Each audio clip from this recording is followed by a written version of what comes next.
Hello everyone, welcome back to my channel success education point with Sapna. इस video में आज हम देखने वाले हैं बीएड फर्स्ट ईयर के नोट्स हैं। सब्जेक्ट इसमें हमारा रहने वाला है लैंग्वेज अक्रॉस द करिकुलम, जिसे हम हिंदी में कहते हैं भाषा एवं पाठ्यक्रम। एक आपका सब्जेक्ट है ज्ञान एवं पाठ्यक्रम, एक है भाषा एवं पाठ्यक्रम। दोनों अलग अलग सब्जेक्ट हैं। दोनों सब्जेक्ट्स के नोट्स जो हैं और साइकोलॉजी के नोट्स आपको मेरे चैनल पे मिल जाएंगे, तो आप देख सकते हैं। प्लेलिस्ट बनी हुई है, चेकआउट कर सकते हैं। और चैनल पे अगर आप नए हैं तो प्लीज़ सब्सक्राइब करके बेल आइकन को प्रेस करना और वीडियो को लाइक और ज़्यादा से ज़्यादा अपने फ्रेंड्स के साथ शेयर करना, क्योंकि ये वीडियो सभी के लिए यूज़फुल है। इसमें हमारा आज टॉपिक रहेगा मौखिक भाषा एवं लिखित भाषा में अंतर, जो कि आपके इस सब्जेक्ट का काफ़ी इम्पॉर्टेंट टॉपिक है। और अक्सर जो है क्वेश्चन पूछा भी जाता है कि मौखिक भाषा और लिखित भाषा में डिफरेंस क्या है, वो आपको एक्सप्लेन करना होता है। तो आज इसी टॉपिक पे डिस्कशन करने वाले हैं हम, तो चलिए शुरू करते हैं। पहला है मौखिक भाषा। मौखिक भाषा सरल होती है। अब लिखित भाषा का देखते हैं हम। लिखित भाषा मौखिक भाषा की अपेक्षा अधिक श्रम साध्य। श्रम मतलब होता है मेहनत। तो जो लिखित भाषा में है वो मेहनत ज़्यादा लगती है लिखने में, और समय भी जो है ज़्यादा लगता है। देखिए मौखिक भाषा सरल कैसे हुई।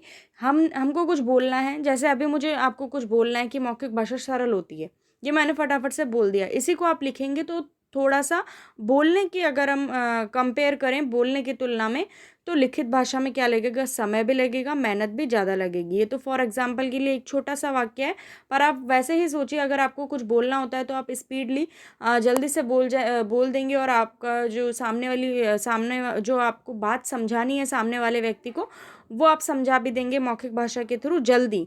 लेकिन लिखित भाषा में क्या होता है, आप लिखने में आपको टाइम लगेगा, मेहनत ज़्यादा लगेगी, और साथ ही साथ सामने वाले को लिख के समझने में भी टाइम लगेगा।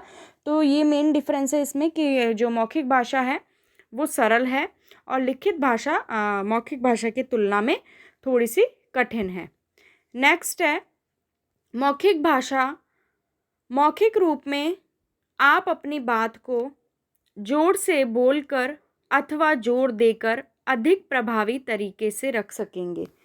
देखिए जो मौखिक भाषा है, जैसे आपको कोई बात बोलनी है, या फिर आप समझ लीजिए किसी भी ओकेज़न पे आपको कोई भाषण देना है, जैसे 15 अगस्त हो गया, 26 जनवरी हो गई, कोई भाषण देना है, कोई कविता सुनानी है, तो आप उसी स्वर लय ताल में, आपको अगर कोई सॉन्ग गाना है तो आप उस तरीके से अपनी बात अपने रखेंगे सॉन्ग गा करके। अगर आपको कोई लेक्चर देना है, कोई भाषण देना है, तो आप उस तरीके से थोड़ा सा जोर दे के अपनी आवाज़ पे, ताकि जो है लेक्चर भाषण एक तरीके से कैसे होता है कि जैसे हम जोर दे के किसी बात को रखते हैं किसी के समक्ष, तो उस तरीके से इसमें बताया जा रहा है कि मौखिक में ये सब हो सकता है। अपनी बात को हम जोर दे के बोल सकते हैं, प्रभावी तरीके से सबके सामने रख सकते हैं। लेकिन लिखित भाषा में ये संभव नहीं होता, क्योंकि उसमें हमें ओनली लिखना ही होता है। ओके, आगे है मौखिक भाषा में लिखित भाषा की अपेक्षा परिवर्तन तेजी से होते हैं। मौखिक भाषा में देखिए कभी कभी क्या होता है, हमें बोलना कुछ और होता है, हम बोल कुछ और जाते हैं। ऐसा होता है, जबान लड़खड़ा जाती है। और ऐसा भी होता है कि अगर अभी हम कुछ और बोल रहे हैं, फिर अभी हम अपनी बात चेंज भी कर देंगे, है ना। तो मौखिक भाषा में जो चेंजेस हैं उसकी स्पीड जो है बहुत ज़्यादा रहती है, परिवर्तन बहुत तेज़ी से होते हैं। लेकिन मौखिक भाषा में जो है बात दोहराते समय शब्दों को आगे पीछे भी हम कर देते हैं, है ना, कभी कुछ कभी कुछ। लेकिन लिखित भाषा में क्या होता है, लिखित भाषा में ऐसा करने से दोष आ जाता है। जैसे लिखित भाषा में हमको लिखना कुछ और है, हमने लिख कुछ और दिया, तो हम क्या करते हैं, उसको काटते हैं। तो ये काटना एक प्रकार का क्या है, दोष है। आता है इसमें जो है परिवर्तन तेजी से नहीं होता। बोलने में तो हम कुछ भी बोल सकते हैं, लेकिन हम जब लिखने बैठेंगे तो उसमें हमें सोच समझ कर लिखना पड़ता है, ताकि हम ये भी सोचते हैं कि हमारी कॉपी जो है सुंदर दिखे, काटा पीसी ना हो।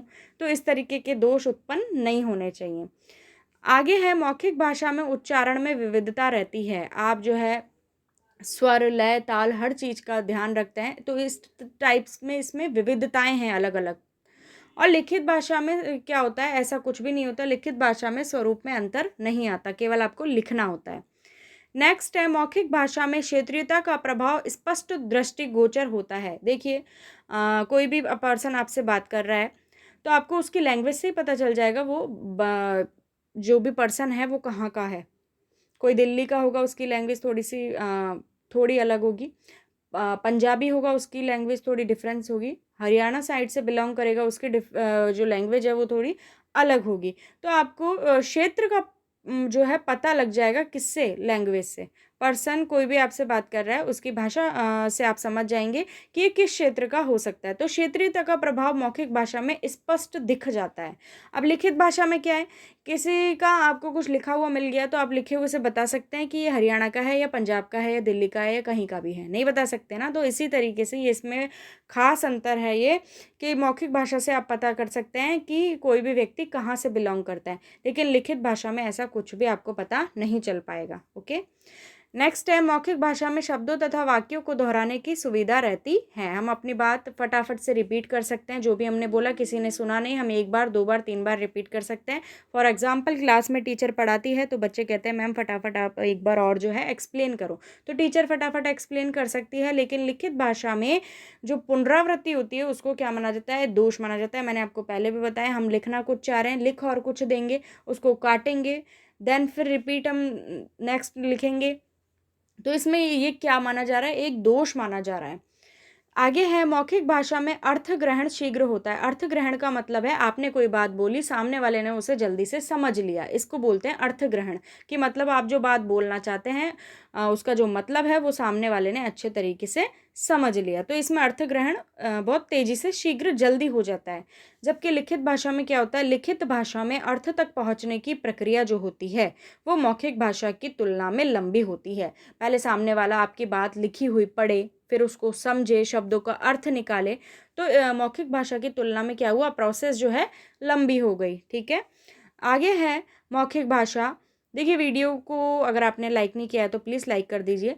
देखते देखते आप लाइक करना भूल जाते हैं तो प्लीज़ लाइक ज़रूर कीजिए, इससे हमें मोटिवेशन मिलता है, वीडियो हम बनाते रहें। और चैनल को सब्सक्राइब जरूर कर लीजिए। अब है मौखिक भाषा बोलना सरलता, सहजता एवं शीघ्रता से सीखा जा सकता है। देखिए फॉर एग्जांपल यहाँ मैं दूंगी, एक आप छोटे बच्चे को ले लीजिए, चाहे वो 1 साल का हो या 2 साल का हो, उसके आसपास में जैसा एनवायरनमेंट होता है वैसा ही वो बच्चा सीखता है। आप नोटिस करना, किसी छोटे बच्चे को लेकर, 1-2 साल के बच्चे को लेकर आप नोटिस कर सकते हैं, जब आप उसके सामने कुछ बोलेंगे वो आपकी बात को बड़े ध्यान से सुनता है छोटा बच्चा। ओके, और वो जो है ऐसा कोशिश करता है कि मतलब सामने वाला व्यक्ति क्या बोल रहा है मैं सुनूं, इस तरीके से बच्चा जो है पूरे ध्यान से आपकी बात सुनेगा। जितनी शायद बड़े नहीं सुनते, इतना बच्चा जो है ध्यान से आपकी बातों पे, आपके हाव भाव पे, आपके रिएक्शंस पे, आप हाथ को कैसे हिला रहे हैं कैसे नहीं हिला रहे, वो पूरा नोटिस करता है एक बच्चा, छोटा बच्चा। तो इसी तरीके से जो बच्चा है वो बोलना जो है सरलता, सहजता एवं शीघ्रता से धीरे धीरे सीखने लग जाता है। लेकिन क्या बच्चा लिखना जल्दी से सीख पाता है? नहीं, जबकि बोलना सीख जाता है। लिखना क्यों नहीं सीख पाता? क्योंकि लिखना बोलने की जो प्रक्रिया है उसके तुलना में कठिन है। लिखना वो स्कूल में जाएगा तभी जाके सीख पाता है। ठीक है, या फिर कोई बच्चा स्कूल नहीं जा रहा तो वो थोड़ा 6-7 साल 8 साल का हो जाएगा तब जाके लिखेगा, और कोई स्कूल जा रहा है तो जल्दी सीख जाएगा। लेकिन बोलना बच्चा जल्दी सीखता है। और आप किसी भी बच्चे पर ट्राई करके देखना, वो आपकी बात बड़े ध्यान से सुनेगा, आपके रिएक्शंस पूरे, हाव भाव पूरे पे बच्चे का पूरा ध्यान होता है। और फिर आप मुझे कमेंट करके बताना। आगे है मौखिक भाषा। स्वराघात, बलाघात, हाव भाव आदि बोलने के आवश्यक तत्व है। स्वर पे, बल पे, किसी बात को हमें मुख्य रूप से किसी के सामने रखना है तो बल से रखना होगा, जोर दे के, स्वरों पे ध्यान देना। हम जिस भी टाइप की बात करें, हाव भाव भी हमारे चेहरे के वैसे ही होने चाहिए। अगर हम खुशी की बात कर रहे हैं तो हमारे चेहरे पे खुशी दिखनी चाहिए, अगर हम गम की बात कर रहे हैं तो हमारे चेहरे पे गम दिखना चाहिए। तो इस तरीके के हाव भाव जो हैं मौखिक भाषा के क्या हैं, आवश्यक एलिमेंट्स हैं, तत्व हैं।